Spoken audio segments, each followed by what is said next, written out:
Bon, salut à tous. Donc, vidéo sur l'Excalibur. Donc voilà, terminé. Enfin, terminé. Il me reste juste la lumière à faire. Donc ça, c'est pas grand chose à passer les câbles, à faire les branchements. Tu vois le rendu. Donc les gaines. Stickers. Donc là, ça fait jaune, quoi. Mais comme je dis à chaque fois, c'est un peu plus fluo, quoi. Toi, ça fait plus les couleurs des gaines. C'est marrant, les gaines sont de la même couleur et tu vois, ça fait pas pareil. Embrayage. Petite galère sur les carters. Alors, je vais mettre quand même les barres. Bon, je vais prendre du refabriqué, quoi. J'aime pas trop parce qu'ici, il y a moitié un décalage. C'est un peu bizarre. Mais je vais mettre les barres. J'ai envie de mettre les barres. J'aime bien quand il y a les barres. Dessus, ouais, donc petite galère sur les carters. En fait, j'avais le Peugeot qui venait se coller là. Alors, attends, je te montre. Ceux-là. Et en fait dessus tu sais c'est un papier transfert, donc j'avais mis ça là, quoi, ça faisait classe, j'aimais bien. Je l'ai collé dessus et faut faire gaffe en fait quand j'ai retiré le papier transfert, tu vois la partie qui est transparente là, je sais pas si tu vois, et ben ça m'a arraché le chrome du dessus, donc j'étais dégoûté, ça m'a arraché tout le truc, et puis bah j'étais dégoûté. Donc j'en avais d'autres déchromés, donc je les ai changés. Et puis j'ai mis juste le petit Peugeot à l'arrière. Donc je sais pas, je vais voir contacter le gosse, que ça en fait c'est la refabrication, je pense que c'est le mec qui fait à la découpe laser ou un truc comme ça, tu vois. Et je vais essayer de lui demander s'il peut pas me créer un liseré, toi ici, pour habiller un peu, là aussi. J'aimerais bien avoir un liseré tout le long. Là. Donc je sais pas trop encore ce que je veux, mais je lui demanderai. Donc voilà, la jante avant j'ai galéré mais comme un fou. En fait la chambre à air que j'avais mis dedans, elle était crevée, donc un tout petit trou dedans. Donc bon, après j'ai pas mis une neuve, c'est un peu de ma faute. Donc voilà, quand j'avais la chambre à air, j'ai gonflé, ça marchait bien. J'avais racheté un gonfleur et puis de coupe, j'étais revenu mou et tout, enfin j'étais dégoûté.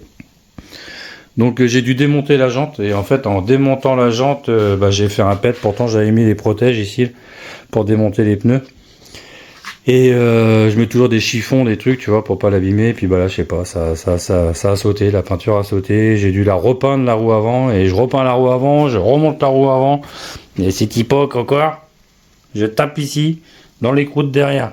Donc dégoûté, encore un pet ici, j'abandonne, tant pis, il y aura un pet. Donc voilà. Non, je suis assez content. Donc le compteur pour l'instant je sais pas. J'avais vu avec Olivier de la fête de fou, il se reconnaîtra. Il m'avait montré un truc qu'il mettait ici, alors c'est les mêmes marques que ceux-là. Et c'est vraiment pas con, quoi. Donc tu vois, les surplus là. Donc c'est eux qui font ça aussi. Et c'est des ronds. Ils sont en rond. Donc faut que je commande, hein. Ça fait longtemps que j'ai mis en panier, j'ai toujours pas commandé. Donc il dit que ça rentre bien ici, quoi, tu vois. Donc pour avoir un compteur GPS, ce qui peut être cool. Pour l'instant j'ai mis celui-là.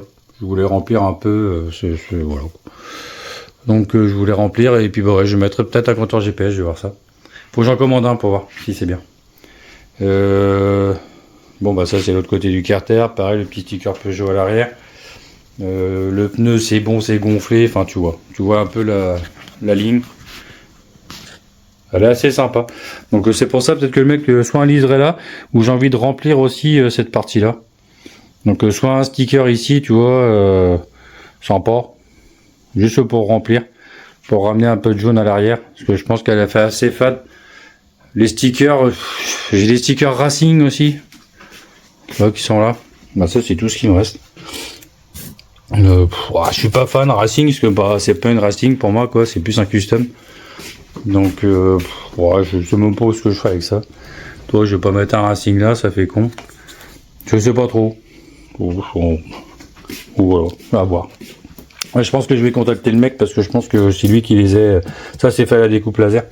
Comme j'ai pas retrouvé sur d'autres sites, et il vend plusieurs trucs, franchement bonne qualité. Alors j'ai pas son nom. J'essaierai de voir avec lui si je peux parler de lui. Mais franchement, pour l'instant, tu vois, les stickers, ouais, non, c'est vraiment pas mal. C'est vraiment très bien fait. Je pense pas que c'est des restes d'époque. Donc, ça va voir. Bon, il y aura de plus, sinon bah, j'ai déjà démarré. Ah oui, le ressort, on m'a demandé pour le ressort. Alors attends. Donc pour le ressort, c'est vu que j'ai le pot Simonini. Tu vois, alors mais ça a été la misère. Le réglage, tu vois, au niveau du carbu, c'est chaud patate. En fait, au niveau de la cuve ici, là, tu vois, si tu, je sais pas si tu vois, tu vois, il n'y a pas grand chose. J'ai même raboté un peu, parce que ici, en dessous de la cuve, ça dépasse un peu, t'as une espèce de lève. Tu vois, je me suis permis même de couper au cutter un peu, puis de poncer un peu, pour vraiment être au ras. Alors, je sais pas si tu vas voir, je vais essayer d'agrandir. Il y a un fil dedans. Je veux pas couper le fil, parce que c'est mon fil. Ah putain de merde. Tu vois, regarde. Ici, normalement, t'as une petite lèvre, quoi, et j'ai tout coupé, quoi. Donc, voilà. Pour vraiment que ça passe. Les pattes, tu vois, bah, j'ai fait vraiment sur mesure. J'ai passé pratiquement une journée à faire le réglage de ce fameux ressort. Moi, ici, je le visse, pareil. Ça, c'est le Polini. Donc, moi, ici, je perce un trou, je taraude, et je mets une vis. Comme ça, au moins, je suis sûr que si la courroie se barre, je perds pas mon ressort. Donc, voilà. La tige centrale, ici, j'ai dû la... Donc c'est une autre tige, j'ai recréé une autre tige en fait, j'avais une longue tige avec en 13 là.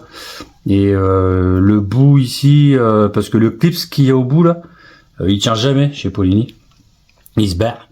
Donc ce que je fais moi c'est que je prends une grande vis. Attends, je t'explique. Alors c'est pas... Ouais. Imagine c'est ça en plus long. Et celui-là en fait je l'ai arrondi, tu vois, à la meuleuse, pour qu'il rentre dedans. Alors, je sais pas ceux qui ont déjà vu un Polini comment c'est foutu. C'est vrai que je pense jamais à faire des vidéos là-dessus parce que ce serait beaucoup plus simple pour vous expliquer. En fait, à l'arrière de la patte, en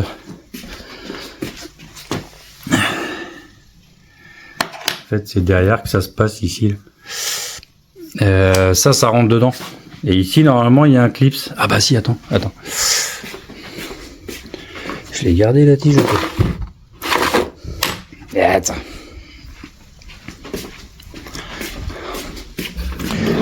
Mettre avec mes ressorts.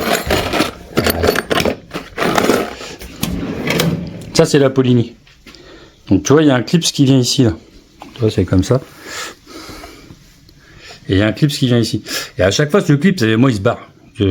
Donc c'est un coup à perdre le ressort quand ta courroie dégage que bah tu perds. Si le clip s'il s'est barré, t'as pas fait gaffe, ça va repartir. Le ressort tu le perds sur la route, il rebondit, tu le retrouves pas dans l'herbe, enfin tu galères. Donc c'est pour ça que moi je taraude ici. Et en fait si tu veux celui-ci, là j'ai trouvé le même, tu vois, de la même longueur, un tout petit peu plus long même. Parce que bah moi vu que je suis en courroie, comme j'avais expliqué sur cette vidéo, celle-ci c'est une plus grande. Donc au moins comme ça, j'ai pu pousser mon moteur vers l'avant. Donc ça fait que cette tige-là était trop courte. Donc comme j'ai trouvé en fait un micro comme ça, beaucoup plus long, bah celui-là je l'ai arrondi. Là je l'ai arrondi, un peu plus petit, parce qu'il venait taper dans le brossillon. J'ai pu le mettre à l'intérieur et en fait, bah s'il se barre, bah maintenant c'est plus un clip, bah je sais que c'est un arrondi, donc je sais qu'il va pas sortir, il va pas se barrer. Je sais pas si je m'explique bien. Puis ça fait chier de le démonter, qu'il est monté. Donc comme ça il est dedans, ici pof, un petit trou taraudé, comme ça je sais qu'il va plus se barrer, la tige elle va pas se barrer, si ça, vu que tu as un écrou de 13 ici, tu perds rien. L'autre truc c'est que le support moteur, donc tu vois je voulais prendre ici avec mon anti-vibration, je l'ai coupé. Parce que l'angle correspondait pas du tout par rapport à mon pot Simonini, j'arrivais pas à avoir le même écart de là à là. Donc je l'ai coupé, j'ai gardé que ça, que j'ai souqué, mais mon pote au taquet. Donc normalement il devrait pas tourner. Normalement il devrait pas tourner. Ah merde, j'ai dit plusieurs fois. Ouais, mais advienne que pourra. Donc normalement, ouais, vu comment je l'ai souqué, le truc il devrait pas tourner là. Et le pot Simonini, je l'ai pris en dessous. Alors ce que je regrette un peu, ce que je vais modifier, c'est que ici je vais rajouter encore une entretoise.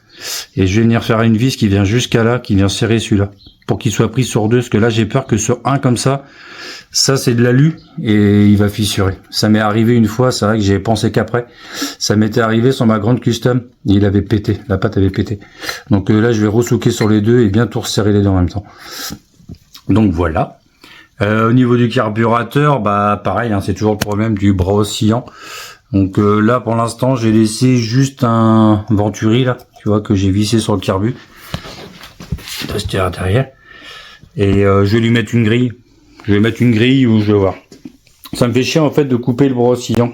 Donc je dis je vais tenter comme ça les réglages et mettre juste une grille en fait pour pas qu'il y ait des gros morceaux qui passent. Bon après il y aura de la petite merde mais bon il y a d'autres brels où j'avais juste ça, une grille à l'arrière du carburateur et ça l'a toujours bien fait donc voilà. Pas d'essai route encore, j'ai pas eu le temps. En plus avec le temps qu'on a eu, bah là tu vois le soleil il arrive, mais là en ce moment en Bretagne c'est mitigé. Donc pas le temps et en fait il m'est arrivé un deuxième truc donc qui a rien à voir avec la mobilette mais avec tadam, MRT, donc la bécane à mon fils. Donc j'ai fait faire l'embrayage par un collègue parce que alors ça moi à M6 là, genre, je connais rien pour faire les embrayages donc il fallait le faire. Donc on a fait l'embrayage et tout, puis au moment qu'il a voulu essayer, faire tu vois si tout allait bien, il est tombé en panne, la vraie elle a jamais voulu redémarrer. Alors mon gamin il avait déjà des problèmes avec, il avait des coupures en fait, bout, et puis après il repartait machin. Donc je me suis penché dessus, ouais, donc vraiment problème d'allumage. Tu vois j'avais tout démonté, alors là, ça n'a rien à voir avec la mob, hein. C'est pas le style de machine que j'aime bosser et perdre mon temps quoi. Donc j'ai fait des essais disques, que j'ai des potes, je remercie Aurélien, ce qui m'en a prêté un. Pour faire les tests, c'était pas ça. J'ai vu des tutos, machin, que le fil en fait qui est en dessous, le blanc, là, sur celui-là, des fois il déconne. Donc c'est des cosses qui cassent. Il paraît que c'est une maladie chez MRT. Ou même mes cabottes, je pense. Donc voilà, j'ai refait tout le système de transmission.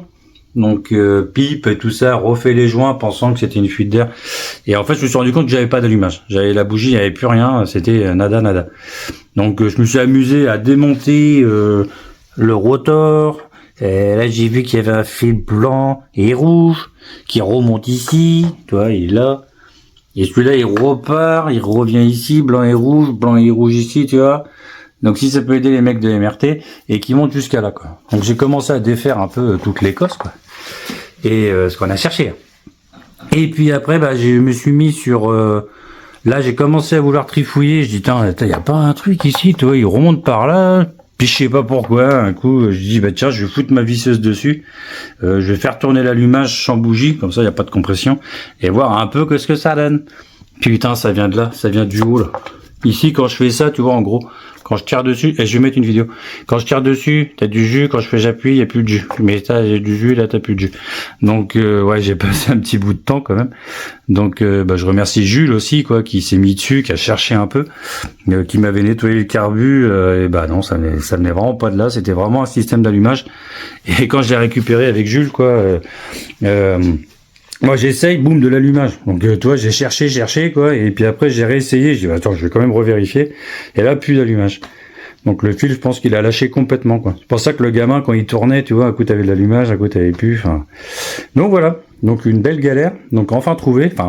Maintenant faut réparer.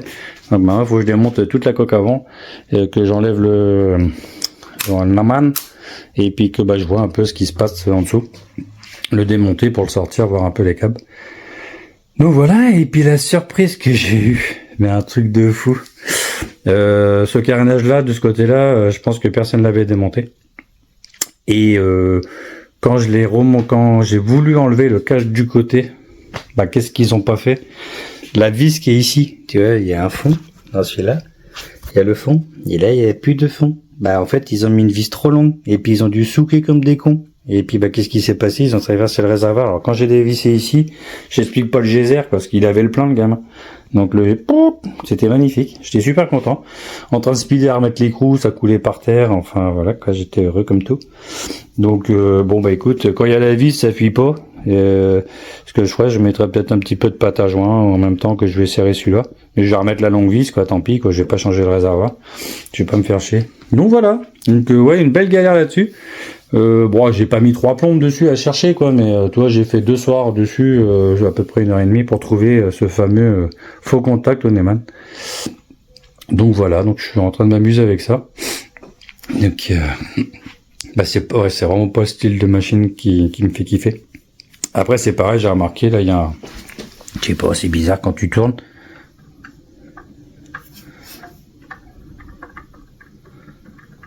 J'aime pas ce bruit là.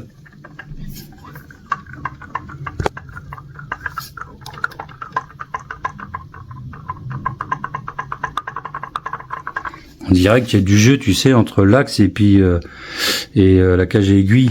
C'est vraiment chelou. Alors je sais pas si je vais pas être obligé de démonter le cylindre pour aller vérifier quand même. Pour essayer de tout niquer dedans. Donc voilà quoi. Enfin, des bonnes surprises, des bonnes méca boîtes. Après voilà, ça marche quoi. Franchement, elle marche fort sa petite moto. Et puis bon voilà que j'ai été obligé d'aller voir ça. C'est des petites bécanes sympas. Donc voilà un petit peu les news. Bon, c'était surtout pour parler de celle-ci quoi. Hein, avec son joli pneu qui passe, mais alors ric-rac, ric-rac. Là il faut même que je pense que je vais être obligé de voir encore ici à ce niveau-là. Il va falloir que je la redécale un peu. Vraiment l'axer parce qu'elle passe, mais vraiment ric-rac. Hein. Ah si, ça aussi je le fais souvent. Donc tu vois. Là tu vois une petite vis là. Alors ça c'est pareil. Ça c'est pour pas que les cale-pieds tournent. Donc moi ce que je fais, bah pareil quoi, je viens percer ici, je taraude, je mets une vis, après je taraude, je recommence, je fais un trou. Une fois que j'ai fait le trou, je fais une marque sur celui-ci, je positionne bien, tac, je fais une marque, je l'enlève, je taraude, sur la marque que j'ai fait ici, sur l'axe, un coup de meuleuse pour faire un plat. Comme ça, quand je serre, bah, ceux-là, ils tournent plus. Parce que ça, il n'y a pas plus casse-gueule que ça, c'est que les cale-pieds qui tournent, quand tu mets ton pied, tu vois, flac. Au moins là, tu vois, ils bougent pas. Comme ça, c'est clair et net. Donc voilà. Donc, carbu de 21 dessus. Énorme. On va me dire, c'est des gros. Carter Carenzi, kit 70, la boost, tout ça, tu vois. Donc pourquoi le 21? Parce que j'en ai plein, je sais plus quoi en foutre. Donc je l'ai mis dessus, je ferai les réglages avec ça. Et puis après je verrai comment ça marche. Sinon bah, je remettrai peut-être un plus petit, j'en sais rien. Parce que c'est vrai que la plupart du temps on dit avec un 17.5, tu vois, c'est suffisant. C'est vrai quoi. Bon après tu sens quand même qu'à la poignée il y a un petit peu de différence. Mais bon après tu voilà, ça consomme au taquet. Donc je verrai. Après voilà ça. Je sais pas si c'est une meuble que je vais garder, après elle me plaît bien. C'est ça le problème à chaque fois, moi elle me plaise bien. La revendre, je sais pas. Là, voilà. J'ai eu le plaisir de la faire. Mais c'est vrai que je l'aime bien. J'aurais bien vu dans ma collection. Peut-être revendre une de là-bas. Je sais pas.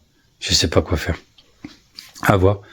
Non, bah c'est du tout. En fait, après, c'était un peu de blabla. C'est vrai que je pense jamais avoir un peu les bricoles que je fais à filmer. Ouais. Je crois que mon chantier me sort par les yeux là. Donc on essaye de trouver des occupations sympas. Et puis bah là ce week-end en plus on va partir avec le copain, avec mon Roro Biscotto, on va aller faire l'enterrement de vie de garçon. Donc ce week-end ça va être attention. Donc voilà.